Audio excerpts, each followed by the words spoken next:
최근에 미국에서 베이비 스텝하고 작년부터 이제 속도 조절 이야기를 했는데, 이 이야기가 나온 뒤부터 집을 사라고 합니다. 당신은 저점에 잡지 못해요. 집은 저점을 예상을 할 수가 없다. 지금 저점 기다린다고 계속 안 사면 떨어지면 떨어진다고 안 사고, 오르면 또 오른다고 안 사고, 너 언제 살 거냐. 무주택자들은 그런 생각 가지고 있어서 평생 집 못 산다.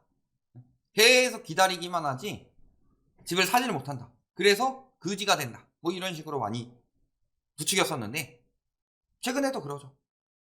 작년 말에 이런 이야기들 많이 나오죠. 무주택자들은 가격 떨어지면 떨어진다고 못 산다. 집 산다는데 10억짜리가 7억 되면 산다고 그랬는데 7억 되니까 벌써 이만큼 떨어졌다면서 5억까지 기다리겠다네 라고 하면서 5억까지 갈 거예요 했지만 이래서 못 사는구나 생각하고, 차라리 9억 주고 산 내가 지금은 손해지만 원복되면 이득일 듯, 이런 이야기들을 하고 있어요. 사람은 판단을 하는 거예요. 예를 들어서 나는 여기까지 떨어질 것 같아요. 우리가 생각했던 건 그거죠. 더 많이 떨어질 것 같지만 일반적인 사람들은 떨어져봤자 얼마나 떨어질까, 이런 부분에 대해서 가늠을 못하죠. 올라간 것만 일단 생각이 들고, 한 이 정도 떨어지면 괜찮지 않을까 이렇게 생각을 해요. 그런데 봤을 때 이 정도 떨어졌음에도 불구하고 분위기가 더 떨어질 것 같아. 그럼 더 기다리겠다 라는 거죠. 이거 5억이란 말은 해본 소리겠죠. 6억 됐을 때 판도가 바뀌었다 하면 6억 대 살 수도 있어요. 상황을 봤는데 이제 그만 떨어질 것 같아, 6억쯤 되면. 딱 그런 느낌이 오면 사겠죠. 본인이 무리하게 물려놓고서 저런 식으로 자기 합리화를 하고 있다, 이런 글이죠. 그래서 늘 말씀드리지만 예전에 발표된 연구 결과에 따르면 2010년부터 2013년까지 이때가 하락기고, 2014년, 2015년 여기 거의 초이노믹스 직전 2014년부터 이때까지가 거의 보합기죠. 이럴 때 보시면은 떨어지면 떨어질수록 내 생애 첫 주택, 즉 아직 한 번도 안 산 사람들, 네가 그러니까 평생 무주택자야 라고 무시하는 사람들, 그 사람들이 생애 첫 부동산 매수를 할 때를 보면 하락기 때 많이 샀다. 그리고 보합기 때 최대치로 많이 사다가 집값이 상승하기 시작하니까 못 사는 거죠. 이거는 예전부터 저희가 많이 말씀을 드렸는데, 이렇게 데이터로 알려주더라도 안 보든가 아니면 자기 신념에 빠져서 그렇게 생각을 하는 거죠. 그럴 거야. 그게 얼마나 오만한 생각이냐. 자, 심지어는 연끌 오적은 죄가 없다 이런 기사가 뜹니다. 여기 요 언론사에서 모 기자, 연끌 오적이라는 은어가 막 들리고 있고 커뮤니티나 유튜브에서 이야기가 돌고 있는데, 결국 실제로 집을 사는 행위는 자신의 결정이다. 누카렵이냐, 패닉바잉 한 건 스스로의 결정이다. 본인이 져야 하면 투자의 기본 자세이다. 누군가에게 책임을 전가하고 싶은 연끌족, 집을 안 사서 안도의 한숨을 쉬고 있는 무주택자가 조롱을 통해 회피와 우월감을 느끼고 싶은 게 연끌 오적의 현상이 아닐까, 이런 식으로 이야기하고 있어요. 그 전에 벼락거지 이런 거에 대해서는 너 진짜 벼락거지 이런 식으로 말해놓고서, 그러면 이런 기자들이 왜 이런 글을 올리느냐, 지가 그랬으니까 그러죠. 이 유튜브가 있습니다. 6개월 전에도 싸다고 싹쓸이 하고 있다, 무주택자들이 조용히 매수하고 있다, 강남 부자들이 지금 투자하고 있다, 폭등했다 9개월 전에 아파트 가봤다, 천지개벽 수혜, 뭐라 그래요? 부동산 기자가 찍어드림. 부동산 기자가 찍어드림. 본인이 찍어서 사라고 해놓고서 욕먹게 생기니까. 근데 보시면은 급이 안 되죠. 연끌 오적이라고 욕먹을 급이 안 된다. 본인도 똑같이 오히려 더 심하게 했지만 급이 안 되니까 편들어주는 기사를 쓰고 있다. 이런 것들이 보이죠. 이제 유튜브나 이런 쪽에서는 대표 주자들이 많이 나왔는데, 이 사람도 굉장히 부추긴 사람이죠. 솔직히 말씀드리면 연끌 오적 중에서 진짜 허접 몇 명 있죠. 저희가 언급도 안 하는 가치도 없는 그 인간보다는 사실은 이 사람이 훨씬 더 많이 조장을 했다. 왜냐면 그쪽은 논리도 없어 보이는데 여기는 그래도 어느 정도 논리가 있어 보이죠. 미국인 3분의 2는 주택시장이 붕괴할 것으로 예상된다. 미국 조사를 가지고 이야기를 하는 거예요. 그런데 부동산 경제학자들은 다르다. 그래서 중개인협회 이런 데서, 중개인협회에서 집값 폭락한다고 이야기한 거 본 적 있어요? 4% 하락 예측, 그 다음에 뭐 38만 5천 달러로 전망, 붕괴되기보다는 하향 조정된다는 의미다. 저 사람들이 저렇게 이야기를 했다. 그러면서 무주택자 입장에서는 주택가격이 붕괴되는 게 좋을 거지만 그럴 가능성은 거의 없다. 너 계속 붕괴되길 기다렸다가 평생 못 산다, 이 이야기죠. 그런 상황이 발생되면 한 국가의 경제 및 금융 시스템이 붕괴된다. 대부분의 무주택자들은 직장을 잃었을 수도 있다. 이미 잃었죠, 많이. 이거는 집값 폭락 때문이 아니라 집값 폭등 때문이죠. 실현 가능성이 극히 낮은 희망보다는 현실을 직시해라. 자, 주택가격이 붕괴한다고 해서 국가의 경제 및 금융 시스템이 붕괴하냐? 붕괴를 어느 정도를 가지고 이야기를 하는지 모르겠지만, 예를 들어서 2020년부터 22년 사이에 거래량은 극소수였죠. 20년 7월부터. 이때 굉장히 많이 폭등을 했죠. 거의 21년 말까지. 이때 굉장히 많이 폭등을 할 때 집을 산 사람들이 그렇게 많지 않아요? 그 몇 명이 무너진다고 해서 국가의 경제 및 금융 시스템이 붕괴를 하느냐? 업자들은 맨날 저런 이야기를 해요. 저런 사람들이 무슨 전문가예요? 샀다가 팔아서 망한 사람이 붕괴하는 거지. 왜 집값이 떨어진다고 해서 국가의 시스템이 붕괴가 되죠? 집값이 폭등했기 때문에 국가의 시스템이 붕괴가 됐죠. 대표적으로 보이는 게 출산율. 집값과 관련이 없지 않아요. 많은 연구 결과에서 관계가 있다. 다만 요거 때문만이 아니니까 최소한으로 작게 잡는 거지. 집값이 폭등했을 때 출산율이 올라간 나라가 도대체 어디 있었냐. 월급은 안 올라갔는데 집값만 폭등했을 때. 폭등이라 함은 내가 버는 돈 혹은 국가가 성장하는 것에 비해서 물가가 상승하는 것에 비해서 굉장히 빨리 올라가는 것. 이것을 폭등이라고 하죠. 국가의 붕괴와 경제 붕괴는 폭등 때문에 일어난 거지 폭락 때문에 일어난 게 아니다. 그런데 부동산 업자들은 지들이 벌어 처먹고 살기 위해서 항상 저 따위로 이야기를 한다. 붕괴는 누가 붕괴해요? 본인들이. 이분 말이 교수지 대빵님이에요. 대빵님. 부동산 공인중개 사무소 저런 타이틀 하나 붙여놓고서 본인이 뭔가 되는 것처럼 이야기하지만 막상 전망하는 거 보면 다 어긋난다. 공급 부족으로 올해 작년에 폭등할 거라고 예측하신 분이죠. 전세 가격 전세 대란 난다고 예측하신 분이죠. 그러더니 이제 와서 붕괴하면 안 된다.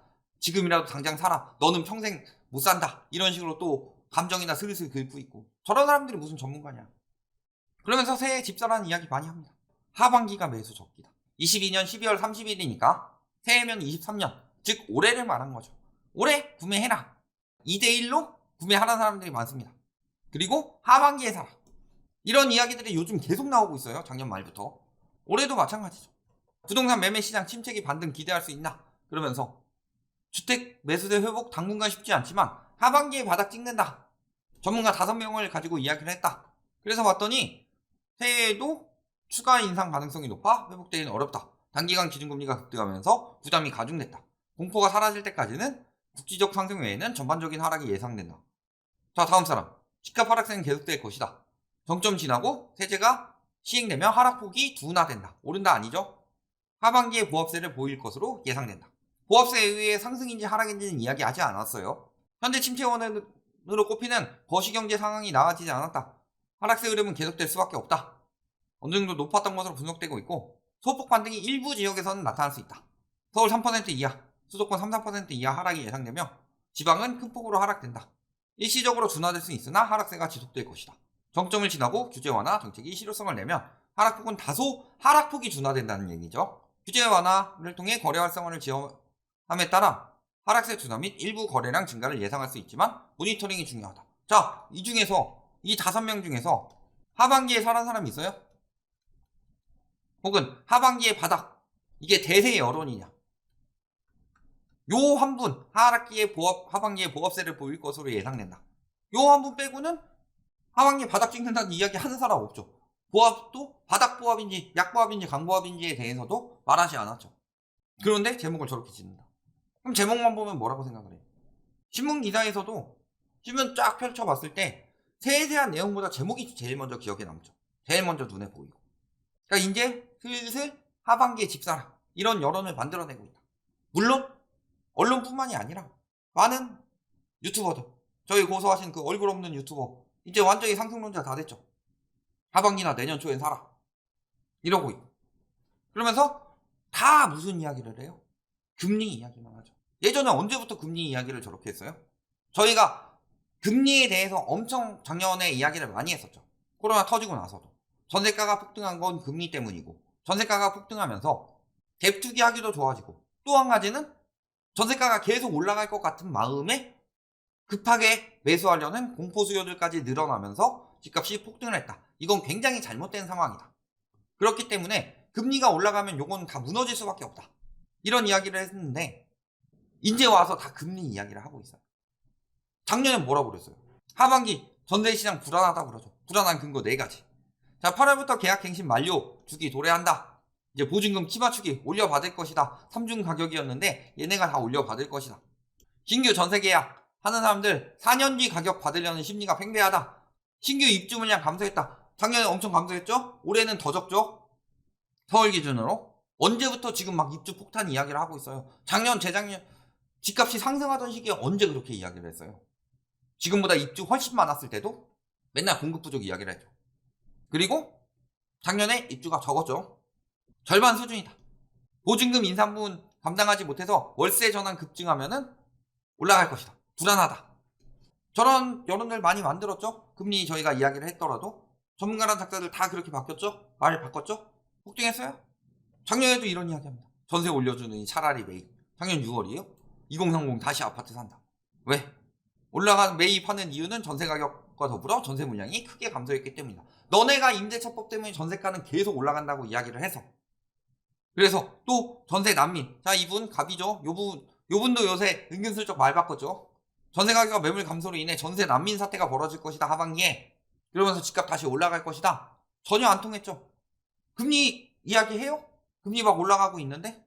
안 했죠. 이제 와서 다 금리 탓으로 돌리고 있어요. 왜? 금리 떨어지면 올라간다는 여론을 만들 수 있으니까. 금리 막 오르니까 뭐라 그래요? 초창기에 12월 31일이면 이미 금리 인상 시작됐죠? 2차례 인상 진행됐죠?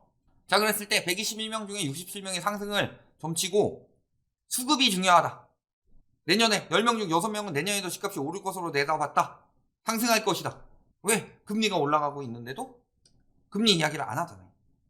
특히 이분 이제 와서 다시 이런 이야기 하죠. 23년 2월 기사였는데 1월인가 2월 기사였는데 금리 이 나오면 바로 사라. 재건축 아파트 주목해라. 이런 식으로 이야기하면서 금리가 올라간 이유는 우크라이나 전쟁 때문이다. 과잉 유동성 때문이 아니라 우크라이나 전쟁 때문이다. 이 사람이 무슨 교수를 하고 있냐. 금리가 올라간 이유는 전쟁 때문에 물가가 올라서 그렇다. 전쟁 아니었으면 물가 안 올랐어요? 그러면서 다가오는 금리 인하 시점에는 가격이 올라갈 것이다. 금리 떨어지면 전세 가격은 금방 다시 오를 것이다. 집값 상승, 전세가 상승은 금리가 주고 지금 떨어지는 이유는 금리 때문이다. 작년에 그런 이야기 하셨냐고. 집값 올라갈 때 뭐라고 했어요? 정부가 집값 하락에 예로 든 금리는 정작 과거 6, 7%대를 기록했을 때도 상승을 막지 못했다. 기준금리 올려도 0.5% 올린다고 해도 월감 4만원 정도의 부담. 자, 이 당시 0.5에서 1까지 올렸을 때죠. 지금 3.5죠? 계산하면 3% 올랐네요? 그럼 고작 한 12만원 정도 부담이 되겠네요? 12만원, 월간 12만원 정도의 부담에 그쳐 대출 부담 때문에 내 집 마련을 미루는 사람은 아직도 드물겠죠. 말하는 게 뭐예요? 금리 떨어져도, 금리 올려도 집값 안 떨어지지만 금리 내리면 집값 오른다. 이 새끼한테 입만 벌리면 거짓말이 자동으로 나와. 거짓말이 자동으로 나오죠. 말 같지도 않은 소리 하고 있는 거다. 그러면요, 지금 올라야죠. 왜? 시중금리 많이 떨어졌죠. 오랜만에 1%포인트 떨어진 대출금리. 왜 떨어졌어요? 관치금융으로. 그래서 8%를 넘어섰던 시중금리, 대출금리 상당히 6%대로 내려앉았다. 이미 내려앉았죠. 물론 8%대 초반에서 6% 후반으로 내려앉았지만. 그리고 계속 이어진다고 그랬죠. 그러면은 금리가 떨어졌어요? 기준금리 올라간 건 중요하지 않아요? 사람들이 부동산을 할 때 기준금리를 통해서 돈을 빌려요? 아니면 은행에 있는 대출금리를 통해서 돈을 빌려요? 당연히 은행의 대출금리죠. 우리나라 기준금리가 역할을 못하고 있는 이유는 관치금융으로 예금금리, 대출금리 억지로 찍어 누르기 때문이죠. 그래서 찍어 눌러서 금리 떨어졌어요? 그럼 집값 올라야지. 말하는 대로 전세가 올라야죠. 근데 웬걸 하락폭이 계속 나오고 있죠. 매매든 전세든. 이게 답이에요. 금리가 떨어진다 혹은 금리 인상이 멈춘다. 하락을 가속화하는 요인이 어느 정도 멈췄을 뿐이지 금리 외에도 여러 가지 하락 요인들은 잔뜩 있다. 그 중에 핵심이 DSR이고 그러니까 정부에서 자꾸 슬금슬금 DSR 예외 조항을 놓쳐. 그런데 지금 유도를 하는 거예요. 금리 인하하기 직전이 기회다. 계속 기다리면 너넨 평생 집 못 산다. 그런 식으로 그때 그 가격에 받아줘서 그 가격이라도 형성하길 바라죠. 본인들은 먹고 빠지고. 누구를 위한 집값 유지냐. 금리가 인하되면 부담이 엄청나게 줄어드느냐. 여러 가지 생각을 해보세요. 계속 기다리다가 절대로 집 못 산다. 사람이라면요. 부동산 시장에 관심을 가지고 한 6개월 이상만 지켜봐도 지금이 곧 추세가 바뀔 것인지 안 바뀔 것인지 정도는 눈에 보인다. 그래서 그런 것들을 토대로 판단해서 사는 거죠. 그래서 물론 잘못된 경우에는 코로나 이후처럼 심리가 확 몰려서 사람들이 엄청 많이 살 때도 있지만 기다림만 못했죠. 그러니까 계속 기다린다고 절대 못 사지 않습니다. 기다리지 않고 급하게 산 사람들이 항상 물려서 진짜로 그 이후에 절대로 집 못 사는 상황이 나온다. 기다리고 항상 공부한 사람들이 합리적인 가격에 집을 살 수가 있다. 이렇게 보시면 되겠습니다.